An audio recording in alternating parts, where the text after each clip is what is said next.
we started the channel on Cakewalk, which was a Catalina 42. Love that boat. Still kind of miss her. But that was back in the days when we weren't living on a boat. And do you remember we actually had jobs and a house? And now we have Isabella. And that's all we have because we sold our house, we quit our jobs, and here we are. And gotta say, no regrets.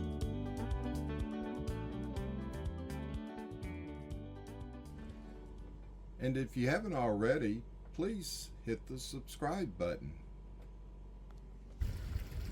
Hello. Hi. We thought we'd kind of discuss, we've been living on the sailboat for a few years now, and maybe some of the pros and cons. Should we start with the con? I don't know. Let's start with the pros. So I will say one of the pros, although tonight is not the best example, are the beautiful sunsets that we see. Absolutely. We have $1 million water view, I guess, or whatever. It's absolutely gorgeous. So that's a pro. Yes. A con might be. So, and this is, it's from our perspective and our boat and experience, so everybody has different ones. But one con that I think of is when you're at a marina with a fixed dock, sometimes it can be hard to get on and off the dock. Exactly. There have been times when we, the wind's blowing away from the dock and it's quite a step down, and there have been times that we haven't been able to get off the dock. Right, I know. We're having to use a winch with the line to try to pull us over to the fingers so we can hop off the boat. Yeah, it's a little hard also with guests sometimes, to explain, we're not getting off the boat right now. A pro is, this is like an adventure. Every day. And it's mostly a good adventure. Yes. But another con I can think of is, the boat does require additional maintenance. Like these places, kind of on the forward part of the deck, it was lifting off. There was a thick coating, dug it out, going to fill it with some fiberglass filler, has some strands of glass in it for strength, and it can be used underwater or above water.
and it has a lot of fairly complex systems that need to be maintained. And there's instances also, we have a lot of strainers, filters, strainers on this boat that, you know, we have to kind of change weekly and stuff we wouldn't do in a house. Sometimes every 3 to 4 days. Yeah, right. And you have to worry about things that you don't in a house. Like, for instance, you know, in a house or an apartment, you have water, you just turn your faucet on, there's the water. Well, we have to make sure our tank is full. Right. Things like that. We hold 280 gallons of water. We do scrub the tank, keep it clean. We run it through a filter. But, you know, we go through the water, taking showers, washing dishes, and we have to refill, a little bit of a hassle. And then there's the what they call black water. So in a home, I'll just say it this way. In a home or an apartment, you flush the toilet, you're done. Here we have a tank that collects all that wonderful stuff. Yes. And you have to make sure that you discharge that stuff from your tank, but it's through a pump out. Yes. If you're at a slip, they have a pump out. They come to your boat and pump your holding tanks out. Of course, if you're out quite a few miles, you can pump it into the ocean legally. But Steve said if. So here's another big if. Some marinas don't come to your dock to pump out, which means you have to take your boat out and go to wherever the pump out station is. I know. And come back in. Right. Yes. Certainly a plus is when we move, we don't have to pack. Yay. We just sail away and go to a different marina or an anchorage or Just wherever. take your home with you. So, and another plus is you meet some really interesting people that have been That's all over the place and have Yes. all kinds of neat adventures. And it's so nice because you exchange contact information, and you know, you may leave, they may leave, but you do keep in contact, and that's pretty do. awesome. No, I think that's cool. Yeah. And you know, another con is, you know, you're always kind of checking your dock lines, especially if there's high wind or bad weather. We do live on a boat with 2 really tall aluminum lightning rods, and we're obviously in Florida where lightning is an issue, so that's a little bit of a concern. Yeah, thunderstorms are quite a concern, and the storms with wind are a concern. You know, in a house when it's raining, cats and dogs, and the wind's blowing, you just hunker down. We get to go out on deck and make sure everything's still okay and we're in the right spot. Right. Sometimes at 2 a.m. or Yeah. something. But a pro is, you might think of this as a con, I think of it as a pro, is that you have to be a little more agile, and you have to keep your balance a little more, and Yeah. it keeps you, in my humble opinion, younger and a little more fit, although I can't even as fit as I should be. But it's, right. But it is, it's nice. It does help. You Yeah, know, it does require certain athleticism to not only sail, but to just walk around the boat and maintain your balance. Yeah, yes. Um, We live in a small, you know, you talk about small homes and all that. We live in a very small space. So Right. I it's think 482, including the engine room. square foot. So Yeah. 482 square foot. If you deduct the engine room, which is about 50 square feet,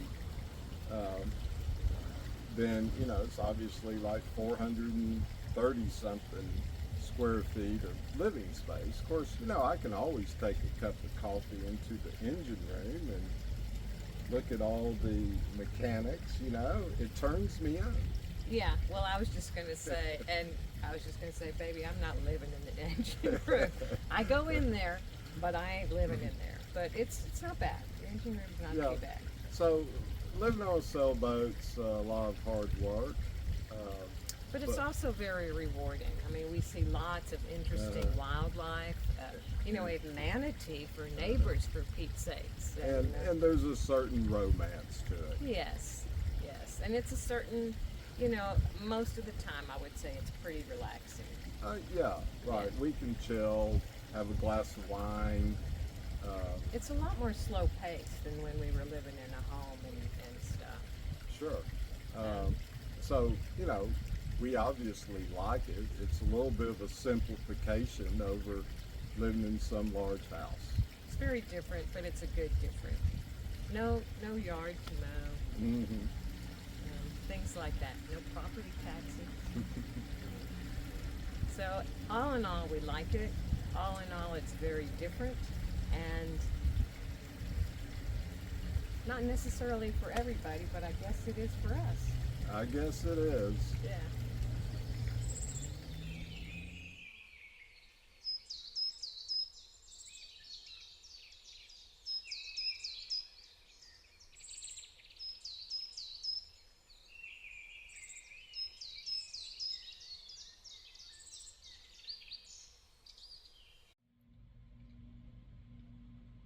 On this aft shower, the previous owner had some issues and cut out part of the floor to put a sump in,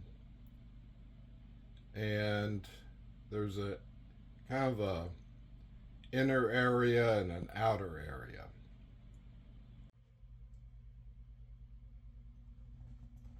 So the drain, I know it looks like SHI.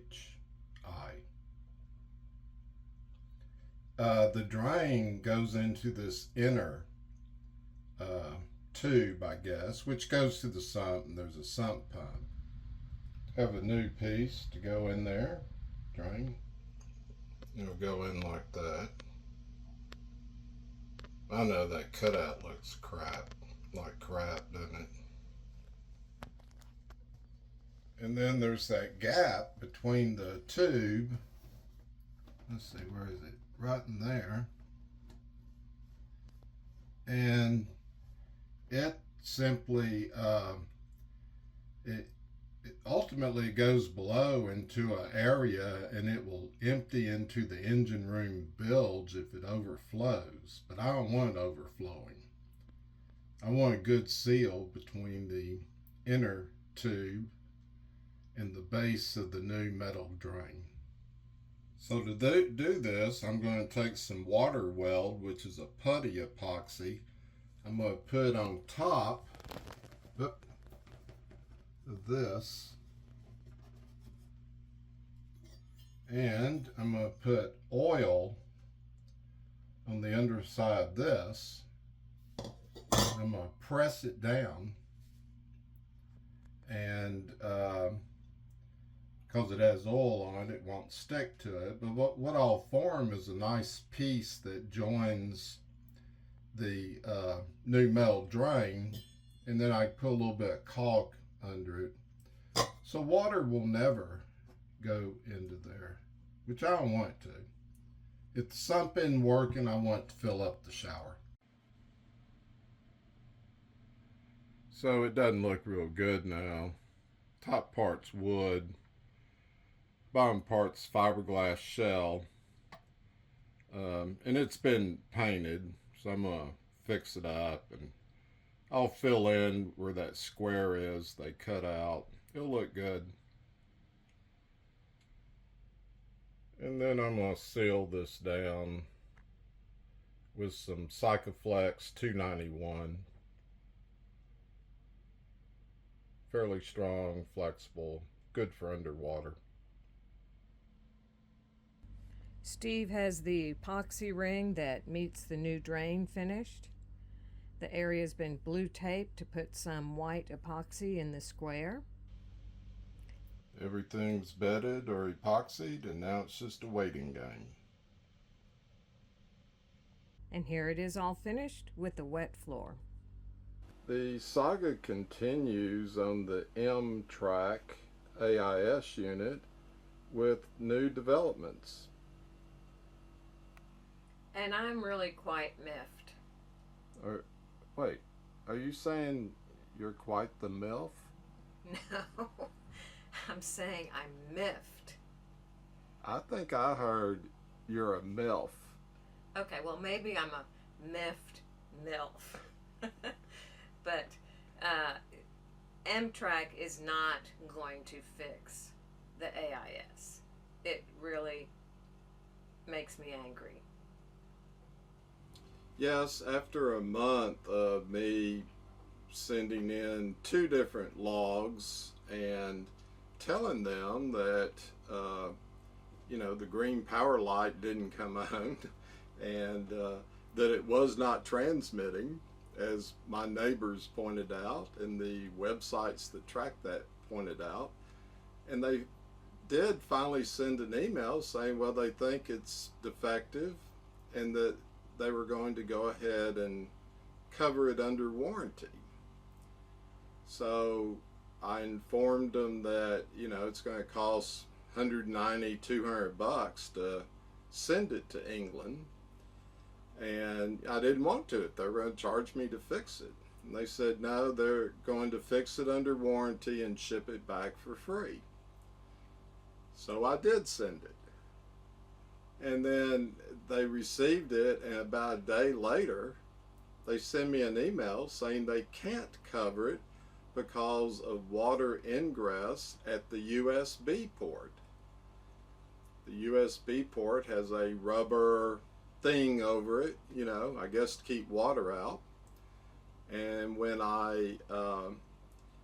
they instructed me to hook it up to my laptop to run the log files, I had to pry that rubber cover off with a small screwdriver. It was on so tight.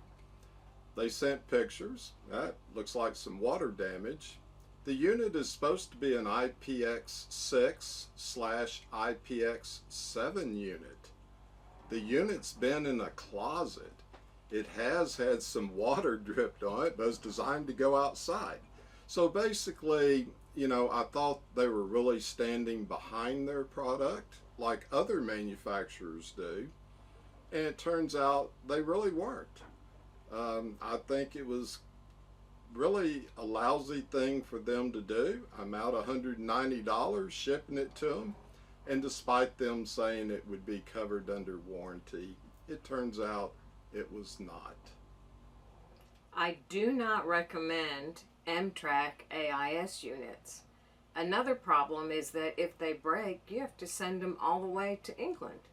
So it becomes quite difficult.